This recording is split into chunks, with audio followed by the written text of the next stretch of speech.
திமுகவை ஏன் இவ்வளவு கடுமையாக எதிர்க்கிறீங்க அப்படின்னு நம்ம கிட்ட கேட்கிறவங்களுக்கு இதுதான் பதில். இந்த புகைப்படத்தை பாருங்க.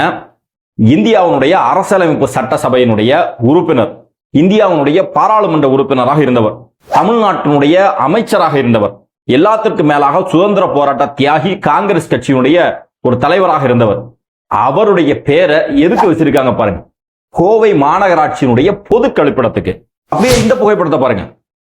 முதல்வர் மு க ஸ்டாலின் அவருடைய தந்தை முன்னாள் முதல்வர் கலைஞர் அவர்கள், அவருடைய பெயர்ல தஞ்சாவூர்ல இருக்கக்கூடிய கும்பகோணத்துல பல்கலைக்கழகம் துவங்க இருக்கிறார்கள்.